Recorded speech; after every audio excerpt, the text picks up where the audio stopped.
بسم الله الرحمن الرحيم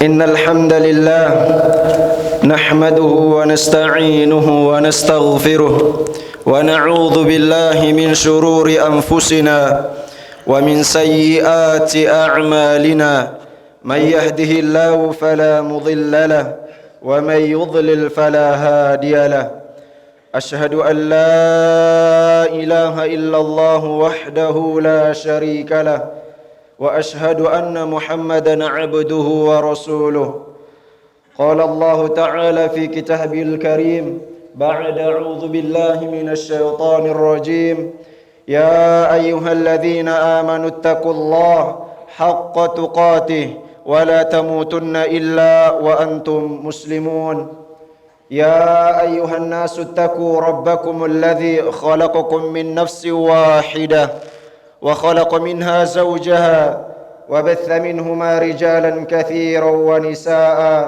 واتقوا الله الذي تساءلون به والأرحام إن الله كان عليكم رقيبا يا أيها الذين آمنوا اتقوا الله وقولوا قولا سديدا يصلح لكم أعمالكم ويغفر لكم ذنوبكم ومن يطع الله ورسوله فقد فاز فوزا عظيما.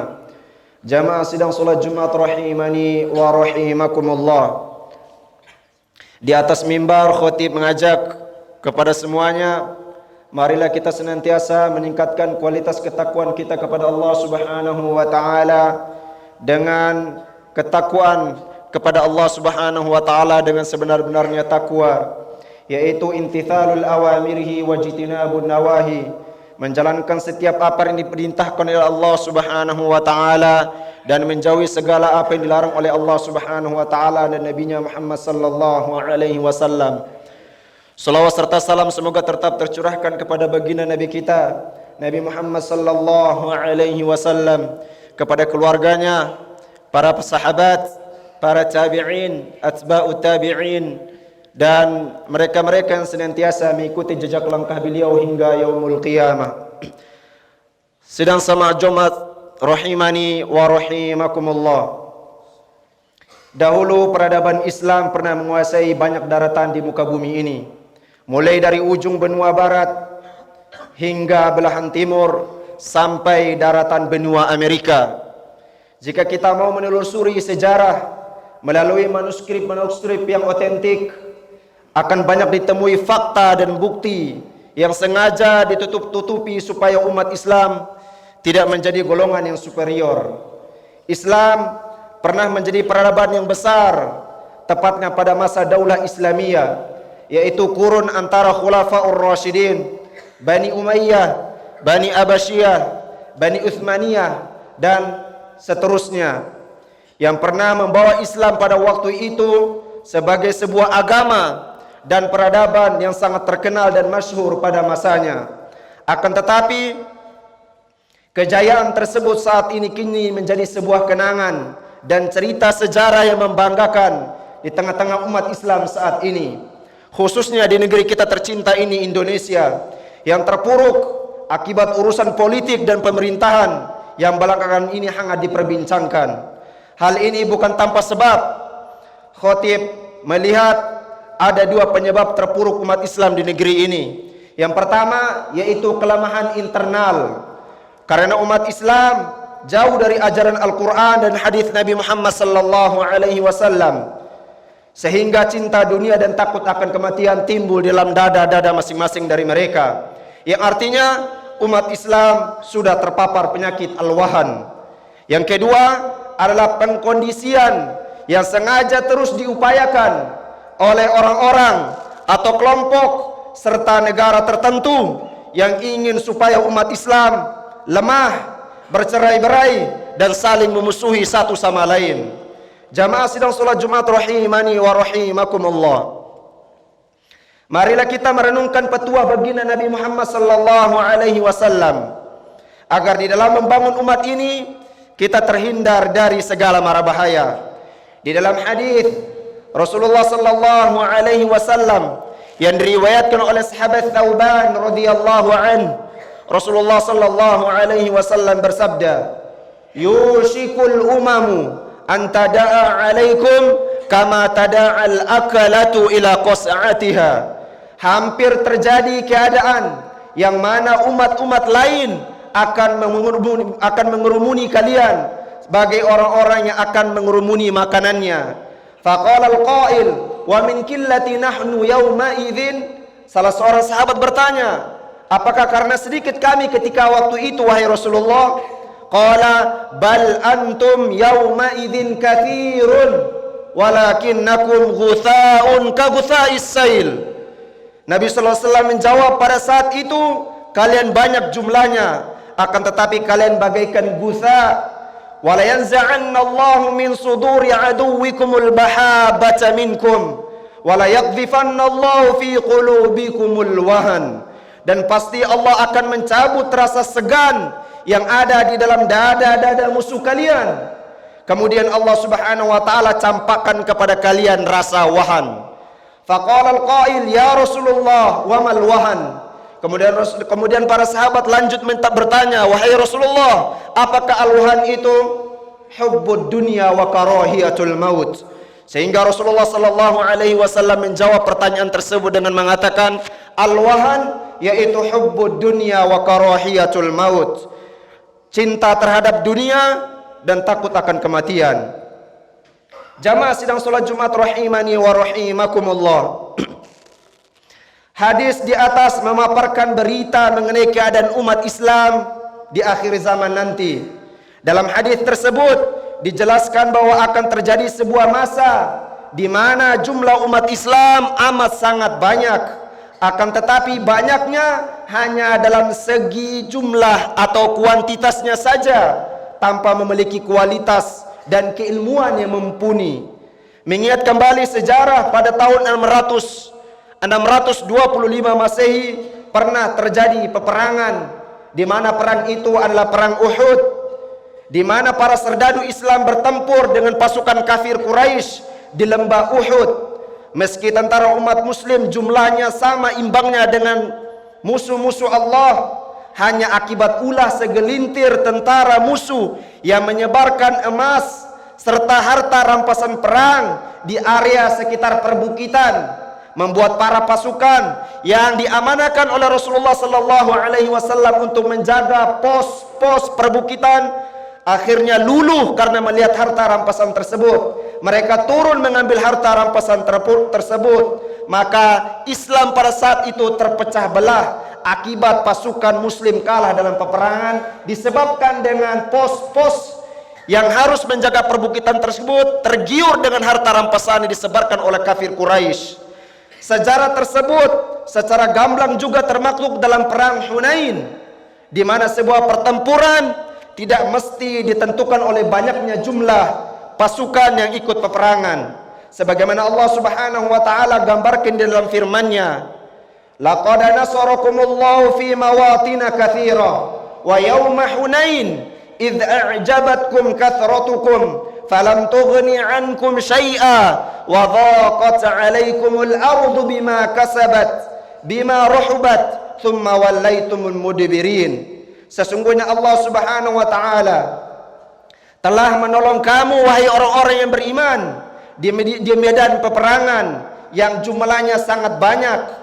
Dan ingatlah ketika perang Hunain, yaitu ketika kamu menjadi congkak karena banyaknya jumlahmu, maka jumlah yang banyak itu tidak memberi manfaat kepadamu sedikit pun, dan bumi yang luas itu terasa sempit olehmu. Kemudian kamu lari ke belakang dan bercerai-berai. Jamaah sidang salat Jumat rahimani wa rahimakumullah. Bagi orang yang mukmin yang merindukan kebahagiaan abadi di negeri akhirat nanti, tentu ia akan berusaha mencari bekal sebanyak-banyaknya, sehingga ia selalu siap kapan saja malaikat maut akan datang menjemputnya. Ia selalu sadar jika kehidupan di dunia ini hanyalah fana dan sementara. Semua kenikmatan dunia akan ditinggalkan begitu nyawa keluar dari kandung badan. kullu nafsin dha'iqatul maut. Setiap yang berjiwa atau tiap-tiap yang berjiwa pasti akan didatangi yang namanya al-maut, yaitu kematian. Begitu banyak kaum muslimin yang mengisi kehidupan untuk memburu dunia, hanya kenikmatan dan pernak-pernik dunia yang mengisi isi kepalanya, hingga tanpa terasa ia telah melupakan akhiratnya. Gaya hidup mewah, glamor dan berlebihan kini semakin membudaya di tengah-tengah kita. Halal haram pun tak lagi diindahkan olehnya, baik dalam minuman, makanan, pergaulan dan cara berpakaian. Allah melarang kita memandang dengan penuh ketakjuban pada manusia yang dianugerahi kenikmatan oleh Allah Subhanahu wa taala kepada mereka. Namun peringatan Allah Subhanahu wa taala menyebutkan tentang dunia itu bukan berarti kita harus melupakan sama sekali kehidupan dunia ini. Wabtaghi fima ataqallahu ad-daral akhirah wa la tansa nasibaka minad dunya wa ahsin kama ahsanallahu ilaik wa la tabghil fasada fil ard innallaha la yuhibbul mufsidin. Dan carilah apa yang telah Allah Subhanahu wa taala anugerahkan kepadamu, kebahagiaan di negeri akhirat, dan janganlah kamu melupakan kebahagiaanmu di dunia, dan berbuat baiklah kepada orang lain sebagaimana Allah Subhanahu wa taala telah berbuat baik kepadamu, dan janganlah kamu berbuat kerusakan di muka bumi, sesungguhnya Allah tidak menyukai orang-orang yang berbuat kerusakan. Sidang sahabat jamaah Jumat rahimani wa rahimakumullah, jika kita terlalu mencintai dunia, Allah telah memperingatkan kita dengan firman-Nya dalam Quran surah An-Naziyat, fa amma man tagha wa athara al-hayata ad-dunya fa innal jahima hiyal ma'wa wa amma man khafa maqama rabbih wa nahan nafsa 'anil hawa fa innal jannata hiyal ma'wa. Adapun orang-orang yang melampaui batas dan lebih mengutamakan kehidupan dunia, maka sesungguhnya nerakalah tempat kembali baginya. Dan adapun orang-orang yang takut kepada kebesaran Tuhannya dan memenahan diri dari keinginan hawa nafsunya, maka sesungguhnya surgalah tempat kembalinya. Maka jadikanlah kehidupan kita di dunia ini seperti orang asing atau musafir yang hidupnya nomaden atau tinggalnya tidak menetap. Gunakan masa hidup kita ini untuk mengumpulkan perbekalan terbaik menuju ke kampung halaman abadi, yaitu kampung akhirat. Jamaah sidang salat Jumat rahimani wa rahimakumullah. Adapun penyebab keterpurukan umat Islam yang kedua adalah upaya bangsa atau golongan tertentu untuk melemahkan umat Islam dari semangat juang dan persatuan umat Islam. Upaya bangsa, golongan dan kelompok yang tidak menginginkan umat Islam bersatu sangat gencar dilakukan. Strategi penghancuran menggunakan berbagai macam metode yang sistematis dan masif sejak masa lalu. Bahkan salah seorang misionaris asal Jerman pernah mengatakan bahwa perang salib telah gagal. Karena itu untuk menaklukkan dunia Islam kita perlu resep lain. Gunakan perang kata, perang logika dan kasih sayang, bukan gunakan kekuatan senjata apalagi kekerasan. Karena 1000 meriam tak akan bisa kita kalahkan umat Islam. Grand strategi yang diluncurkan oleh para misionaris dan orientalis tersebut terbukti ampuh menggoyahkan akidah khususnya muda-mudi Islam saat ini. Langkah pertama adalah hancurkan umat Islam melalui perang atau kampanye kata-kata. Langkah kedua adalah hancurkan umat Islam menggunakan permainan logika. Dan langkah ketiga adalah kacaukan pemikiran anak muda umat Islam dengan kegiatan atau acara yang berbau romantisme dan kasih sayang. Silakan lihat perilaku para anak muda ketika tiba malam minggu atau hari libur, apalagi di saat tanggal istimewa seperti hari Valentine. Mereka tanpa malu keluar tengah malam, memadu kasih di tempat-tempat yang ramai hingga lupa akan waktunya. Mereka seakan menutup rapat mata-mata mereka, telinga-telinga mereka, bahkan hati mereka dari firman Allah Subhanahu wa taala dan petunjuk Muhammad sallallahu alaihi wasallam. Jamaah sidang salat Jumat rahimani wa rahimakumullah. Khatib menyimpulkan setidaknya ada dua hal yang bisa diambil kesimpulan dari hadis yang dibacakan di awal tadi. Pertama, akan ada suatu masa di mana umat Islam bagaikan buih di lautan yang kiasannya bahwa buih tersebut tidak punya arah dan tujuan. Kebanyakan pelaku alwahan terjadi karena tidak punya keteguhan hati dan pendiriannya, dan mudah terombang-ambing oleh rayuan satu sama lainnya. Dan yang kedua, buih tidak mempunyai nilai. Hal itu terbukti dengan banyaknya aksi-aksi kriminal dan persekusi menimpa umat Islam saat ini. Mereka dibantai tanpa ampun oleh golongan lain, direbut harta bendanya, dirampas kehormatannya, bahkan dilecehkan keluarga mereka. Maka melalui khutbah ini, supaya kita selaku umat Islam memiliki tekad yang kuat dan ghirah dan azam dalam berislam. Aqulu qawli hadza wa astaghfirullah li wa lakum wa lisairil muslimin fastaghfiruhu innahu huwal ghafurur rahim.